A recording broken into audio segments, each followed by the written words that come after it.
Hi, this is Marty from Blue Lightning TV. I'm going to show you how to turn on your car's headlights from scratch.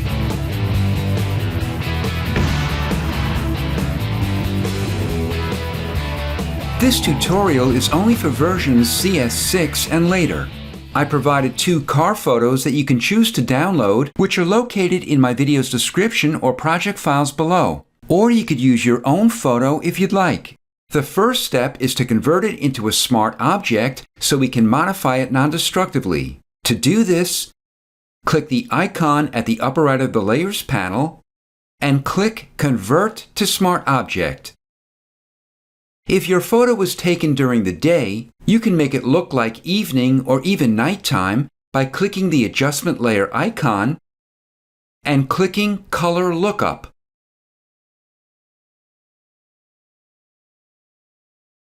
Click Load 3D LUT and click Night from Day.cube. I think it's a bit too dark, so let's lighten the adjustment layer by reducing its opacity to 60%. Next, we'll create the basic shape of light illuminating from this headlight. Click the New Layer icon to make a new layer. Let's name it Headlight 1. Open your pen tool and choose Path. Click outside your document approximately here if you're using the same photo. Release and click on the top of this headlight. Release again and click the bottom of the headlight. Release and click outside your document again approximately here. Release one last time and click the first anchor point to close the path. You know a path is closed when you see this small circle. Right-click directly on the path to open a flyout menu. Click Make Selection and the feather radius is 0 pixels.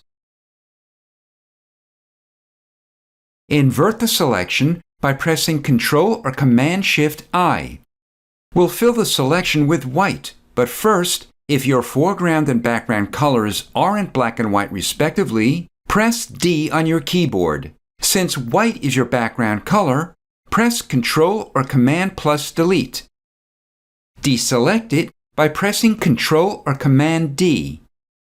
Next, we'll soften the light the further it is from the headlight, but first, convert it into a smart object so we can adjust the blur at any time if we want to.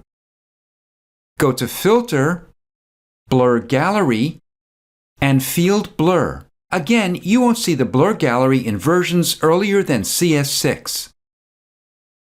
We'll blur the furthest area of the light by dragging the Field Blur pin to the edge of the light and either dragging the dial inside or by dragging the slider or typing in the amount here. I'll type in 87 pixels. The closer the light is to the headlight, the less blurry it should be, so we'll click on the headlight to add another Field Blur pin. Let's type in 23 pixels. Then click OK at the top. Next, we'll make the light less intense the further it is from the headlight. Click the Layer Mask icon to make a layer mask next to the active layer. We'll need a little more room, so zoom out by pressing Ctrl or Command and the minus key on your keyboard. Open your Gradient tool and make sure the Linear Gradient icon is active. Open your Gradient thumbnails and click the black to transparent thumbnail. Click outside your document approximately here and drag your tool to just before the headlight. Make a copy of it by pressing Ctrl or Command-J. Name it Headlight 2. Click the eyeball icon next to the original headlight to temporarily hide it. To resize and reposition the headlight copy, open your Transform tool by pressing Ctrl or Command-T. If you see this message, just click OK. go to a corner, and when you see a diagonal double arrow, press and hold Alt or Option plus Shift as you drag it in approximately this much, and then drag it so the right edge is over the other headlight. Then press Enter or Return. Make the original headlight visible again. To save space in the Layers panel, let's place both headlights into a folder. To do this, Shift-click the bottom headlight to make it active as well, and press Ctrl or Command G. Name the folder Headlights.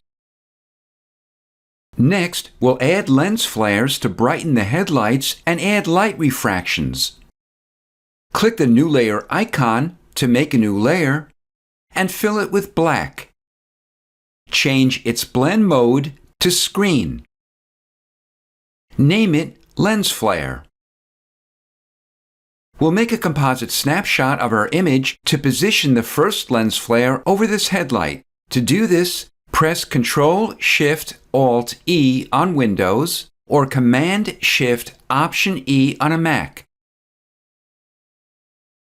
Let's zoom back in by pressing Ctrl or Command and the plus key on your keyboard. Go to Filter, Render, and Lens Flare. Make the brightness 75% and the lens type Movie Prime. Drag it as close as you can over this headlight and then click OK. Don't be concerned if the lens flare isn't in the exact position you want it to be. We'll be able to finesse its position in a moment. Since Photoshop remembers the exact position we placed the lens flare, we can delete the composite snapshot by pressing the Delete key on our keyboard. Press Ctrl or Command F to repeat the last filter in the exact position. To reposition the lens flare, press V to open your Move tool and drag it directly over the headlight. We'll confine the lens flare refractions after we apply an additional lens flare to this headlight. Make a copy of the lens flare and fill it with black.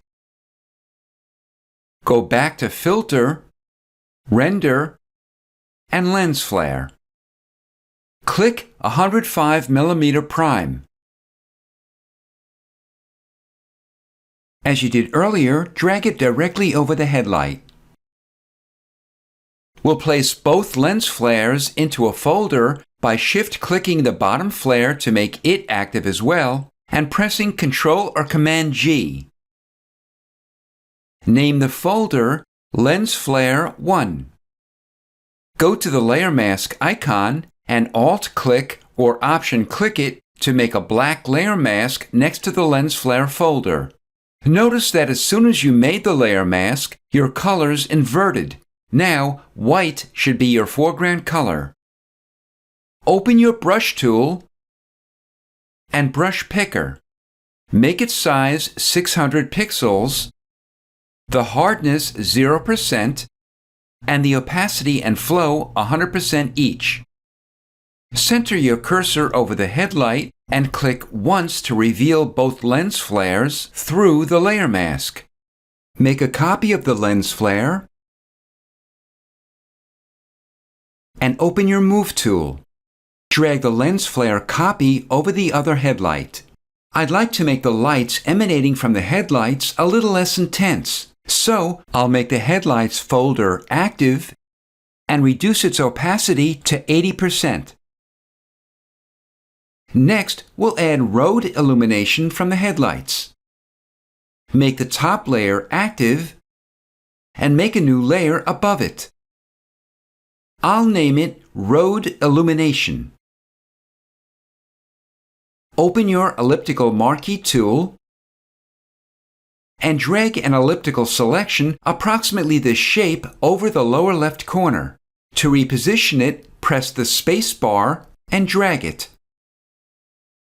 Go to Select, Modify, and Feather.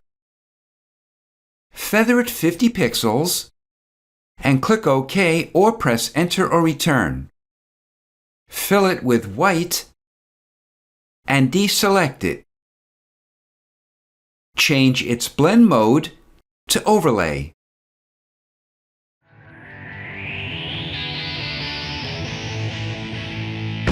This is Marty from Blue Lightning TV. Thanks for watching.